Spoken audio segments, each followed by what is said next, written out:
o nosso caro Edson vai nos falar como manejar o sangramento na vigência de métodos contraceptivos.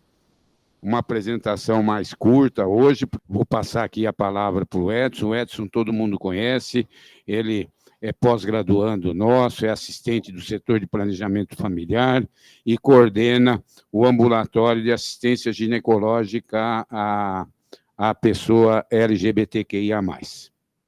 Então, Edson, por favor, e está com a tese dele pronta já, vai defender ano que vem, se Deus quiser. Muito obrigado. Bom dia, é um prazer estar aqui com vocês, na casa onde eu aprendi e aprendo todos os dias, poder falar sobre os métodos anticoncepcionais, que é um bocadinho do que a gente trabalha lá no ambulatório de planejamento reprodutivo e anticoncepção. Então, fico muito feliz com o convite. Sempre deixo uma declaração de conflito de interesses, mas não existe nenhuma participação de indústria nessa aula. E esse tema ele é especialmente relevante por quê? Porque é muito frequente que as pessoas abandonem os métodos anticoncepcionais de que estão fazendo uso por diversos motivos, incluindo alterações no padrão de sangramento. Existem alguns estudos que mostram que 1 a cada 8 desistências está relacionado com alteração no padrão de sangramento. Então, isso é bastante frequente. E para a gente abordar as pessoas que estão com queixas relacionadas ao padrão de sangramento genital, associado ao uso de métodos anticoncepcionais, a gente tem que ter atenção a alguns pontos. O primeiro deles é a forma com que a gente se comunica. Muitas vezes a gente traz para a paciente palavras que acabam sendo estranhas ou acabam soando como se houvesse algum problema de saúde mais grave. Por exemplo, spotting. São palavras que às vezes a paciente ouve, não entende e pensa que isso é algo ruim ou que mesmo que a eficácia do método esteja comprometida. Verificar tanto a adesão, às vezes a paciente está tendo irregularidade por conta de não aderir adequadamente ao uso do medicamento, ou, no caso de dispositivos intrauterinos, também checar o posicionamento. Está com uma expulsão parcial, com o DIU no canal, logicamente altera o padrão de sangramento. Investigar outras causas. Eu lembro que há uns 2 anos e meio, mais ou menos, a gente atendeu aqui no HC uma paciente que estava usando Planon, e já tinha passado por 5 ginecologistas diferentes com queixas de alteração de padrão de sangramento, era um sangramento diário, e que ninguém até então tinha feito sequer um exame especular. Ao chegar no ambulatório, a gente examinou e essa paciente tinha um câncer de colo de útero, não tinha nada a ver com o implante, então às vezes são outras etiologias. Logicamente que um dos pontos mais importantes é aconselhar sobre o padrão de sangramento. A pessoa que sabe o que esperar do método, ela chega mais tranquila com essas eventuais alterações. Então, eu sei que eu posso ficar sem menstruar, eu sei que posso menstruar a cada 2, 3 meses, ou que essa menstruação pode ser mais curta ou mais longa do que eu estava habituada. Então, ela já vai mais sossegada para esse uso. E outro ponto fundamental é se perguntar o que a pessoa que está usando o método quer daquele método, além de eficácia contraceptiva, que é o principal motivo para alguém usar um método. Mas o que mais você quer? Eu quero controle de dismenorreia, eu quero melhorar a minha pele, eu quero diminuir o meu fluxo menstrual, eu quero melhorar a minha TPM. Às vezes, ela atingiu um benefício extra contraceptivo, que é o que ela está procurando, e essa alteração de padrão de sangramento fica como algo irrelevante. Eu tolero se você me disser que está tudo bem, porque eu tive um benefício tão maior em outra esfera da minha vida que isso não é o mais importante. E aí a gente sempre vai discutir de forma individualizada se vai tomar uma conduta expectante, simplesmente esperar em alguns casos é suficiente, os primeiros 3 a 6 meses de uso de alguns métodos é um período de adaptação, e em outros casos a gente vai tomar uma conduta ativa, seja trocar de método ou oferecer um tratamento medicamentoso para alguém que esteja usando um método de longa duração. Eu gosto bastante de começar essa fala dando nome aos bois. É muito comum que a gente chame tudo da mesma coisa, né? Então, qualquer alteração de padrão de sangramento é spotting. Não é verdade. Spotting é um termo extremamente específico, foi definido em 1986 pela Elizabeth Belce, lá na Organização Mundial de Saúde, falando que é uma descarga vaginal sanguinolenta que não requer uso de proteção sanitária. Então, isso é a definição formal de spotting, essa é a definição que se utiliza em estudos clínicos, que é contraposto à definição de sangramento, que é essa mesma descarga vaginal, a partir do momento em que ela requer o uso de uma proteção sanitária.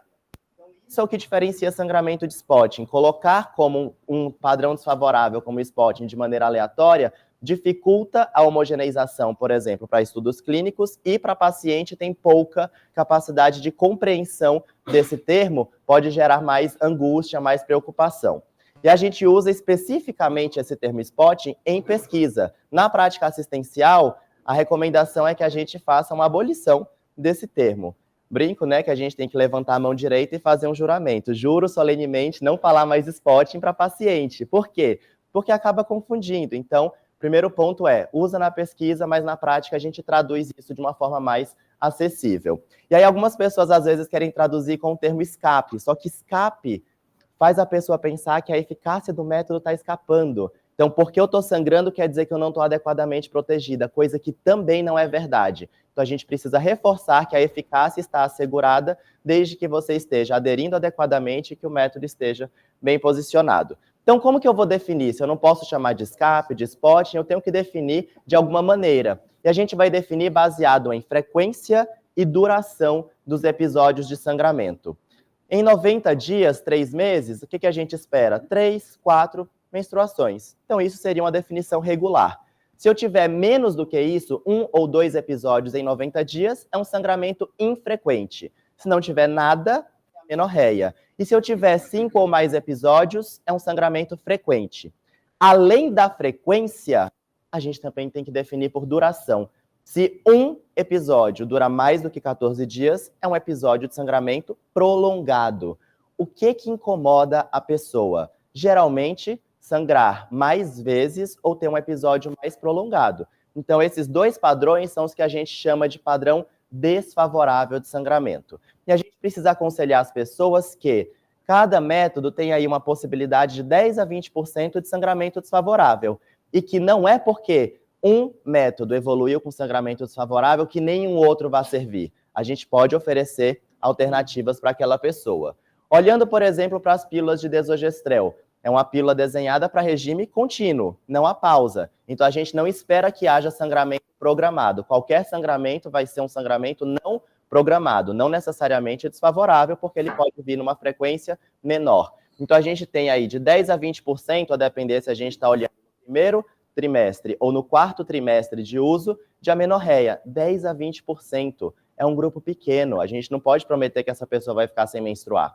A maioria vai ter menstruação de vez em quando. 1 a 2, 3 a 5 episódios, que são os sangramentos infrequente e regular, que são sangramentos favoráveis. E aí, existem algumas pessoas que vão evoluir com esse padrão frequente ou prolongado. Mas vejam o que acontece com o passar do tempo. Do 1º para o 4º trimestre, há uma redução. Por isso que esperar é simplesmente suficiente. Na maior parte das vezes, essas pessoas vão ficar bem com o passar do tempo.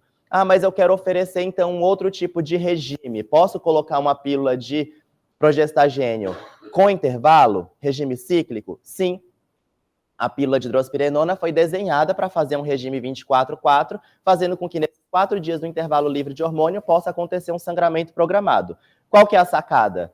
Se eu dou um sangramento programado, eu diminuo sangramento não programado. E isso pode trazer satisfação para as pessoas. Para aquelas pessoas que não têm contraindicação, uma outra possibilidade é a adição do estrogênio. Quem faz a função contraceptiva é o progestagênio. Para que o estrogênio está lá? Para dar previsibilidade no padrão de sangramento. Então, a adição do estrogênio é uma estratégia também para otimizar esse sangramento. E aí, logicamente, isso faz com que haja uma melhor continuidade dos métodos, uma vez que o padrão de sangramento esteja controlado. Dentre as opções de métodos combinados, a gente tem as formulações orais, injetável mensal, adesivo transdérmico e o anel vaginal. Elas não são semelhantes entre si em relação ao padrão de sangramento. Isso depende não só da via de administração, como também da dose de estrogênio que é oferecida e do tipo de progestagênio que está presente naquela composição. Então, quando a gente compara, existem alguns estudos que mostram aí a possibilidade de acontecer 15%, 20% de sangramento não programado. E aí existe uma perspectiva de chegada do estetrol daqui a pouco, com os estudos clínicos mostrando uma menor frequência de sangramento não programado. Então, talvez isso seja algo em nosso favor para aumentar a adesão daquelas pacientes. O simples aumento da dose de estrogênio para alguém que está usando uma pílula, por exemplo, de 15 microgramas, já ajuda. Sair de uma pílula de 15 a 20 para uma pílula de 30 reduz a ocorrência de sangramento não programado. Mas quem tem, dentre os métodos combinados, a menor taxa de sangramento não programado é o anel vaginal. Possivelmente porque ele promove uma estabilização dos níveis séricos de esteroide sexual. Então, eu tenho menos picos e vales, eu tenho uma concentração mais constante, mais homogênea, e faz com que esse endométrio tenha uma maior estabilidade também. Um outro ponto que a gente precisa lembrar é que nem todo regime cíclico necessariamente vai resultar em sangramento programado.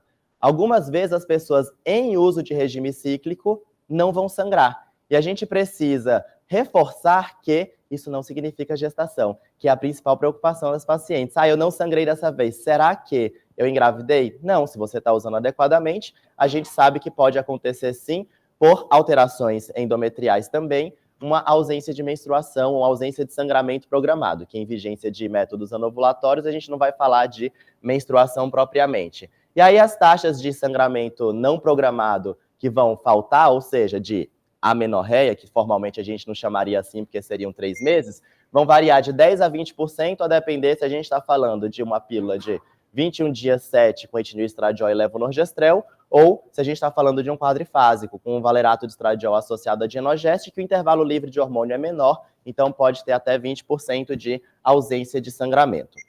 Olhando para os métodos de longa duração, o implante subdérmico de etonogestrel, um dos pontos-chave para a boa continuidade dele é o aconselhamento sobre padrão de sangramento. E no início houve uma divergência de comunicação, fazendo com que houvesse uma expectativa maior de amenorreia, coisa que não é verídica. O que vai acontecer em termos de padrão de sangramento? De cada 10 pessoas, 2 vão ficar em amenorreia.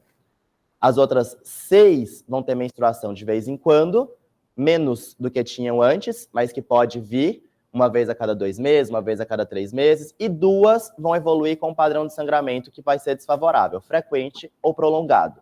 Falando dessa maneira, as pessoas entendem o que esperar daquele método e a gente não tem como prever quem vai ser a pessoa que vai evoluir com esse padrão mais frequente, com esse padrão mais prolongado. Mas a boa notícia é que isso melhora com o tempo. Em 3 meses, a gente vê aí 30%, 12% de sangramento prolongado ou frequente, e ao final de um ano, isso caiu pela metade. Então, a gente tem uma redução substancial desses episódios de sangramento desfavorável, e a gente não pode somar 6 e 17 e falar que é 23, porque tem gente que está junta nos 2 grupos de frequente e prolongado. Então, existe uma sobreposição. Então, no geral, o aconselhamento que a gente tem que dar é esperar, mas existem estratégias farmacológicas para lidar com isso que a gente vai abordar no final da aula.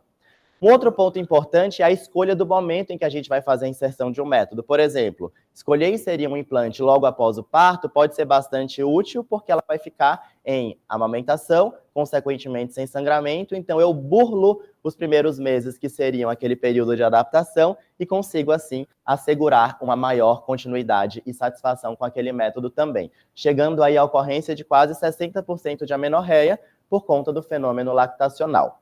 Mas, Edson, por que acontece sangramento desfavorável, por exemplo, na vigência de um implante? Por muito tempo a gente achou que seria uma atrofia endometrial. E era um raciocínio plausível, porque é um progestagênio que, em longo prazo, faria atrofia. Porém, estudos que compararam a espessura endometrial de pessoas usando o implante e evoluindo com sangramento, comparando com aquelas que não evoluíram com sangramento, a espessura endometrial de quem sangra é maior, 1,25 milímetros maior. E quando você faz biópsia endometrial daquelas pessoas que estavam com sangramento, o padrão mais frequente era endométrio proliferativo, não era atrofia endometrial. Então, é um fenômeno que possivelmente está relacionado a uma mudança na vascularização endometrial, a uma distribuição atípica daqueles vasos que poderia facilitar a maior ocorrência de sangramento. Mas por que isso acontece? Até hoje ninguém sabe. Existem alguns grupos conduzindo pesquisas para tentar prever isso. E esse é um estudo da Unicamp, em que eles biopsiaram o endométrio das pessoas antes de inserir o implante e avaliaram a expressão gênica nesse endométrio para tentar dizer quem tem mais expressão desse gene tem mais chance de sangrar, quem tem menos expressão tem menos chance de sangrar, mas vocês não vão ver, porque os números são muito pequenininhos, nenhuma dessas associações ela foi muito poderosa a ponto de ser plausível a gente incorporar isso na prática clínica e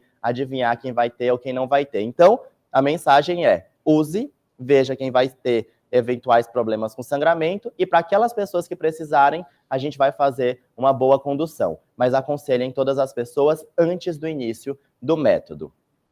E para os DIUs, o raciocínio é semelhante. Com o DIU com levonorgestrel, tanto de 52 quanto de 19,5 miligramas, vai acontecer padrão frequente ou prolongado.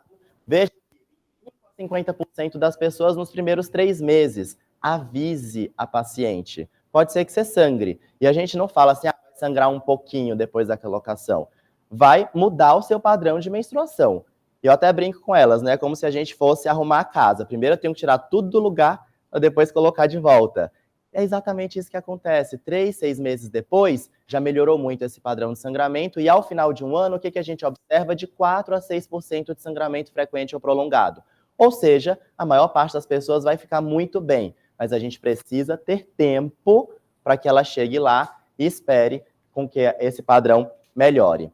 Obviamente, o padrão de sangramento vai mudar de acordo com a indicação. Se eu estou colocando um método especificamente para anticoncepção, eu espero que ela atinja um padrão favorável mais rapidamente.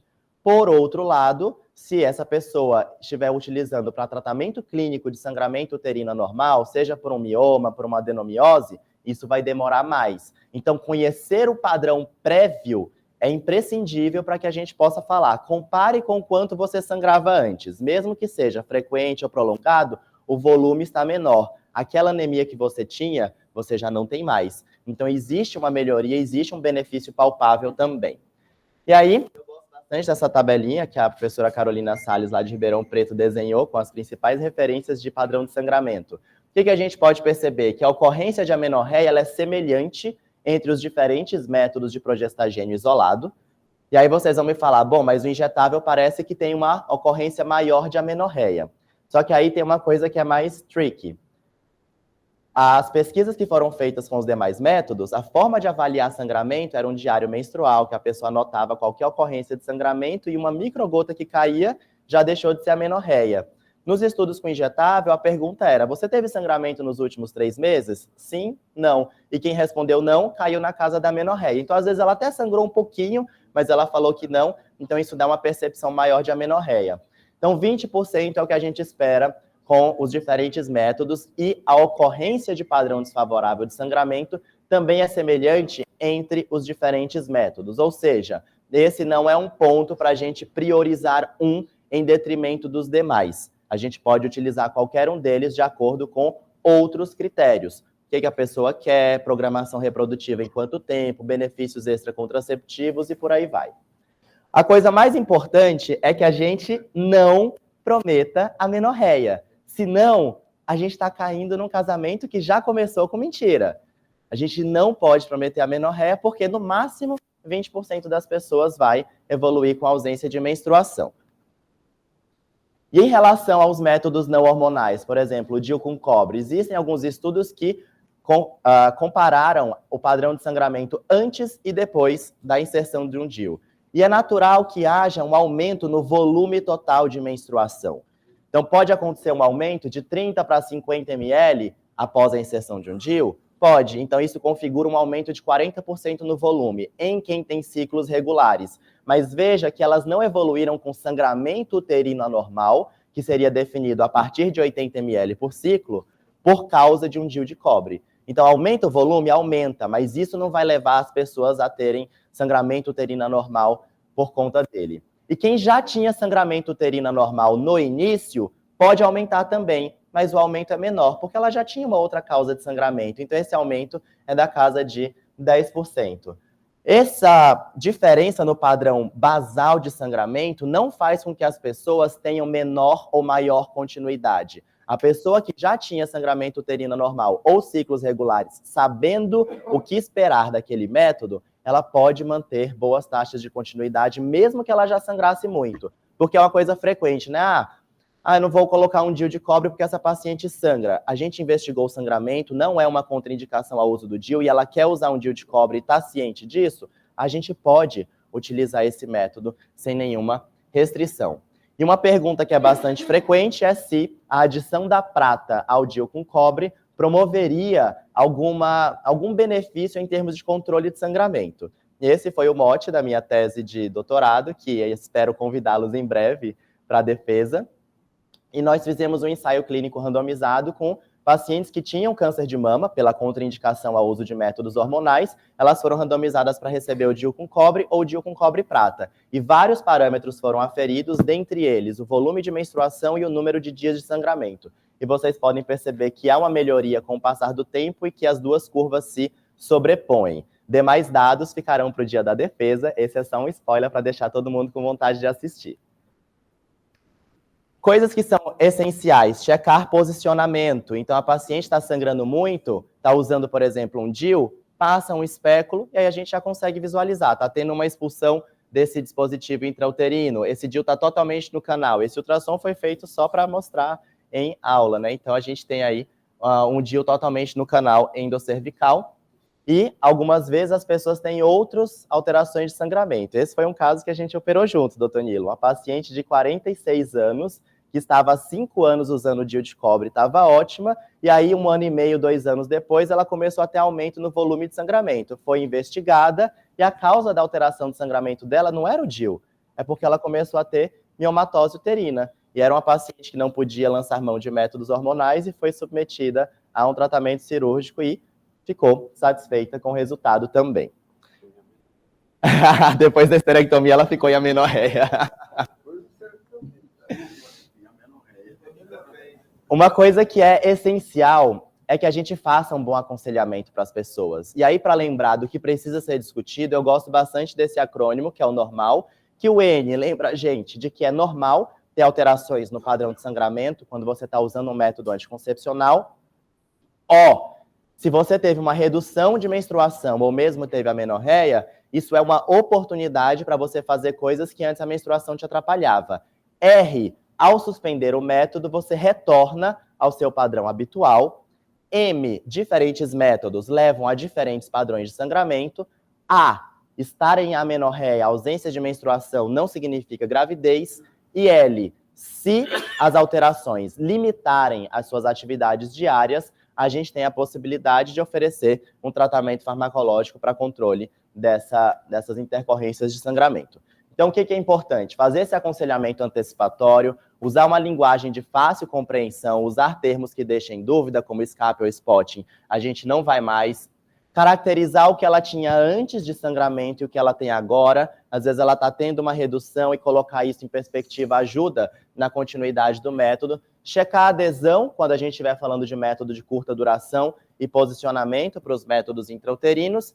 Investigar diagnósticos diferenciais, falei do câncer de colo, falei desse novo caso de mioma. Lembrar que o tempo é um tratamento, porque esperar vai fazer com que as pessoas evoluam nesse padrão de sangramento.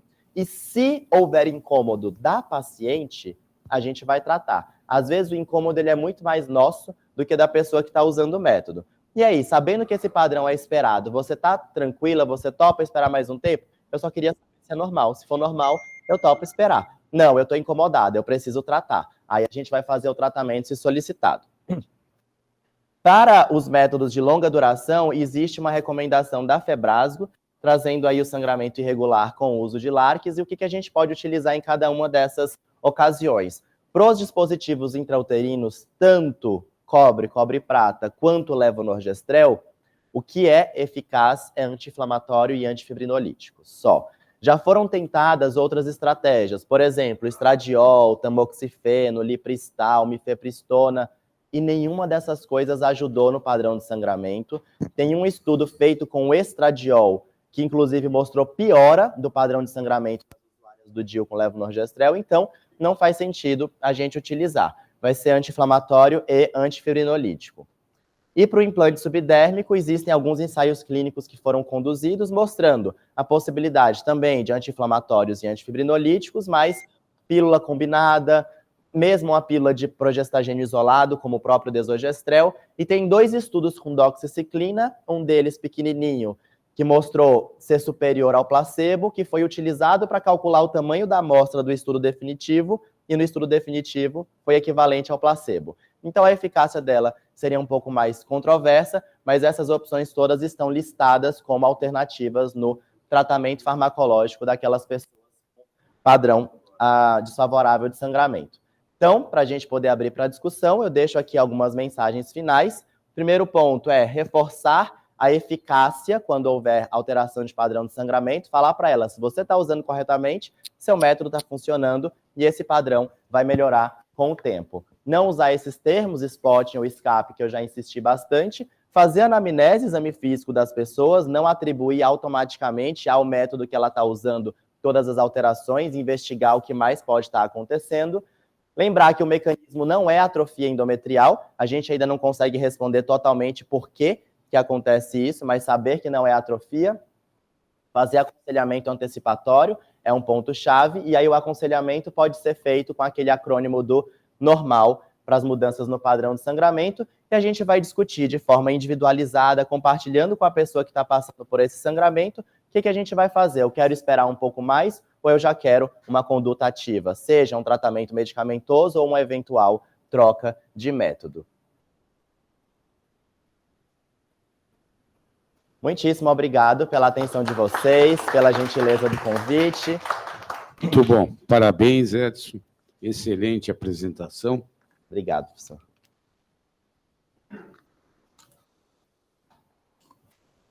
Muito boa apresentação. Nilo Bozzini, por favor. Eu vou dizer para você que eu estou orgulhoso de sentar aqui nessa cadeira e ver você dando uma aula brilhante. Obrigado. Você começou no 4º ano comigo, eu tive esse prazer. Depois, como residente e preceptor. Um exemplo de pessoa fantástica. Muito obrigado. Essas coisas faltam no nosso meio, às vezes, a gente falar um pouquinho a respeito disso, porque é muitíssimo importante para um velho como eu escutar essas coisas de você se colocar da maneira como você se colocou. Então, eu não me canso de elogiar você e continuarei assim desse jeito, porque você é um exemplo de alguém dentro de uma universidade. Parabéns. Muito obrigado. Muito bom. Faço as suas palavras. Muito obrigado, professor. O senhor concordar comigo, estou orgulhoso hoje. Então, eu estou orgulhoso porque, olha, é o último dia, a última reunião do ano, e é a primeira vez que eu estou vendo o professor Nilo Bozzini usar essa fala retórica, de uma maneira respeitosa, de uma maneira... Sou sem educação também. Aproveitou num dia só. Olha aí, já está começando, Agora passo o microfone para a Arielle, que eu vou passar a palavra para o Celso Borelli. Prazer, Celso. Abre o microfone, Celso. Isso. Prazer, professor. Bom dia a todos. E faço as palavras do Nilo, as minhas também. Parabéns, Edson. Sua apresentação foi extremamente didática de um tema que todo mundo se confunde com essa nomenclatura. Parabéns. Eu vou te fazer uma pergunta que eu fui solicitado como uma terceira opinião. Um DIU tipo 19 levonorgestrel, 19,2 miligramas, numa paciente adolescente, jovem, e depois de um ano com padrão menstrual normal, com intervalos de 60 dias, mas ela tinha num ultrassom de rotina, foi identificado que esse DIU estava numa posição baixa em relação ao fundo do útero, com a ponta do DIU iniciando no orifício interno, e foi indicado a retirada desse DIU, e ela já tinha 1 ano de anticoncepção, e o padrão de sangramento não era anormal. E aí veio a minha opinião, e eu queria saber a sua, o que você faria diante desse caso e com essa condição de ser retirado esse DIU, porque estava mal posicionado segundo o exame de ultrassom. Ótimo, Celso, muito obrigado pelas palavras e pela pergunta. posicionamento de dispositivo intrauterino checado em ultrassonografia, o marco mais importante é que a extremidade distal do DIU esteja acima do orifício interno. Então, esse é do colo do útero. Então, esse é um ponto-chave.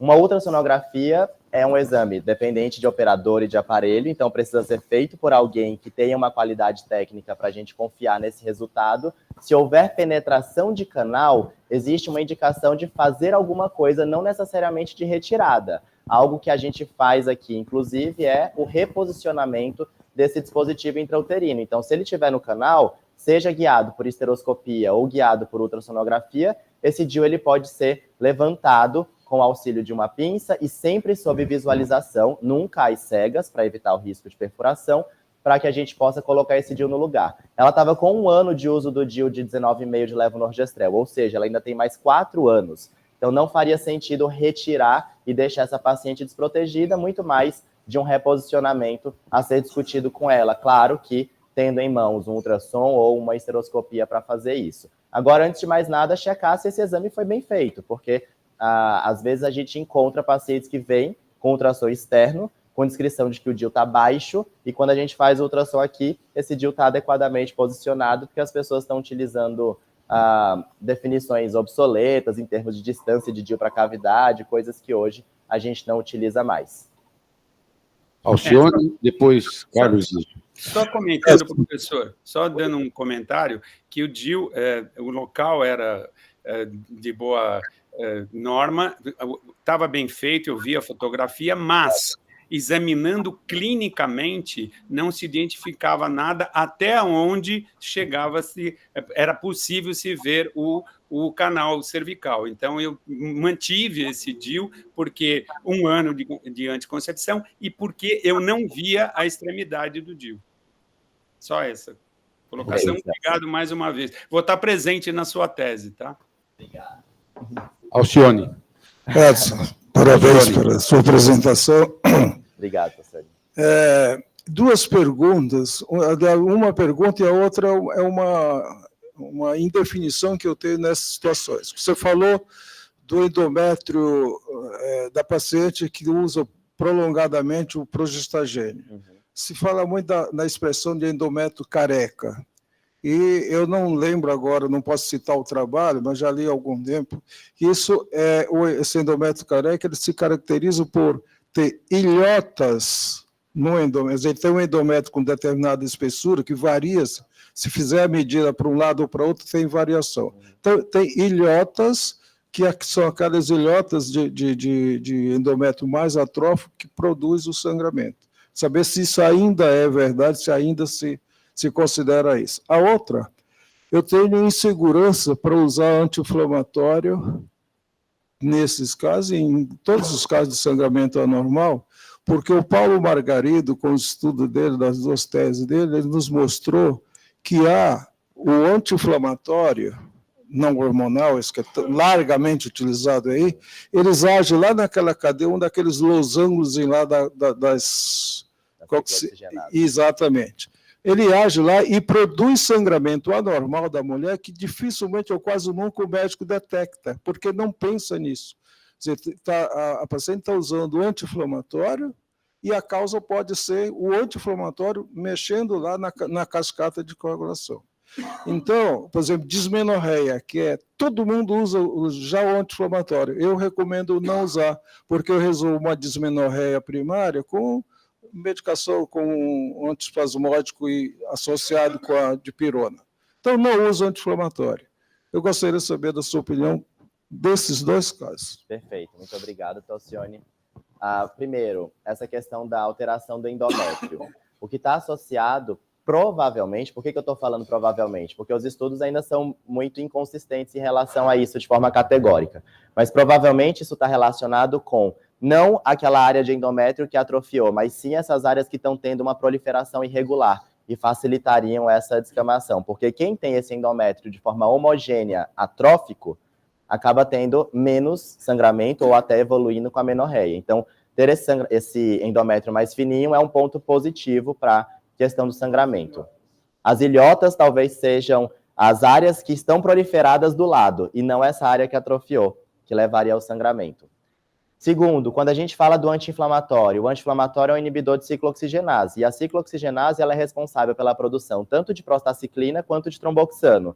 A prostaciclina ela tem uma função antiagregante, enquanto que o tromboxano promove a agregação plaquetária, mediado por ADP, por outros transmissores. E isso faz com que reduzir muito tromboxano possa, sim, levar a alteração de padrão de sangramento.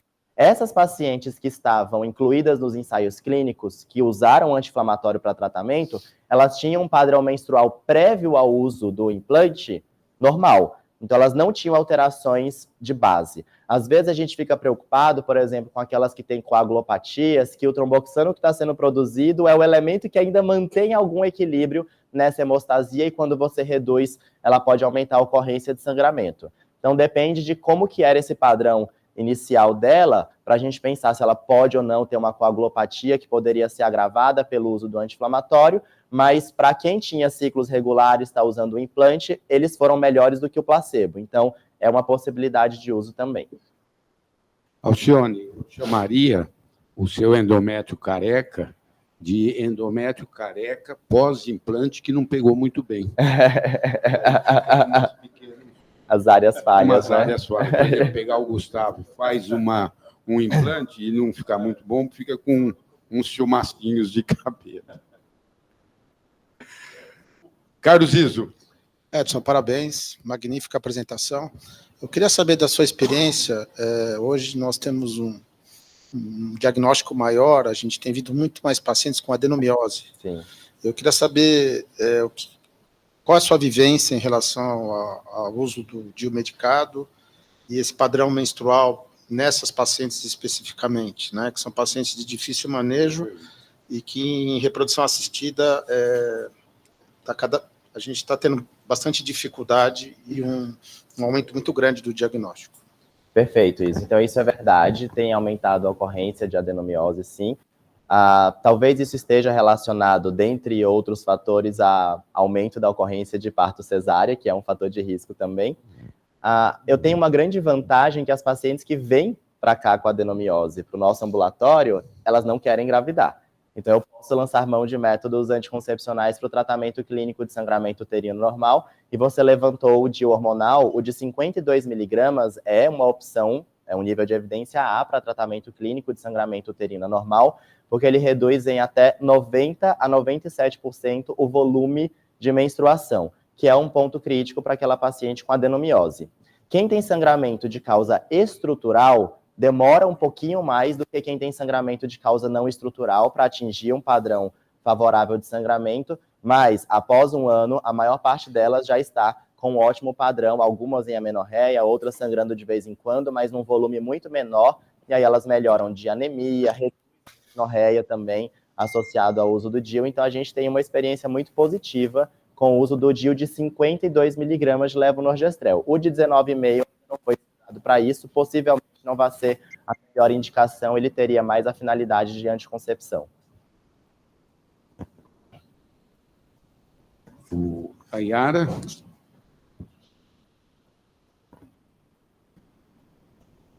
Parabéns duplo pela aula e porque dizem, os residentes contaram que você faz rastreamento de infecção nas pacientes jovens. Sim. Minha pergunta é, paciente jovem usando pílula, qual é o papel da endometrite? O que você faz nesses casos? Ótimo. Pacientes que estão usando pílula, elas vão ter um padrão de sangramento muito mais associado ao próprio método anticoncepcional do que a outras eventuais alterações. Mas na investigação é um diagnóstico, e é um diagnóstico muitas vezes difícil de ser feito, que precisa de biópsia de endométrio, e aí a gente, quando faz, uma opção é o tratamento da endometrite. Pode ser um antibiótico, uma doxiciclina, por exemplo, um uso mais estendido, não esses de 5 dias que estão aqui nos ensaios, esse aqui não era o objetivo de tratamento de endometrite, mas sim de tratamento do episódio de sangramento, para que aquela pessoa ficasse bem, sem a endometrite instalada.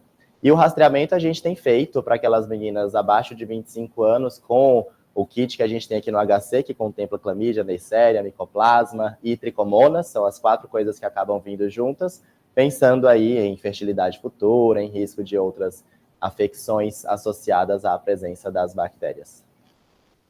Gustavo Maciel, por favor.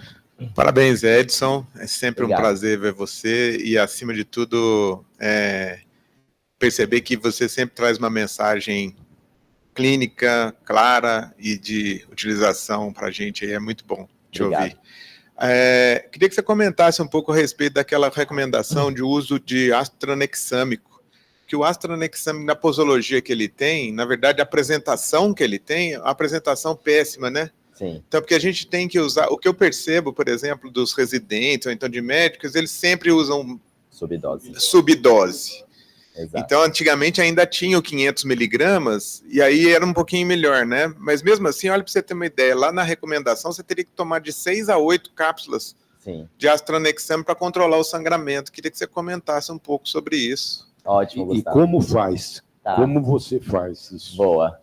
Então, quando a gente pensa em uso do ácido tranexâmico para tratar aumento de fluxo sanguíneo, a recomendação em bula seria de 15 a 25 miligramas por quilo por dose, em intervalos de 6 a 8 horas. Então, colocando aí uma pessoa de 70 quilos, ela teria que usar 1 grama de 8 em 8 horas. Então, é uma quantidade muito grande de comprimidos. Aí, no começo, são 4 comprimidos 250 para dar 1 grama, de 8 em 8.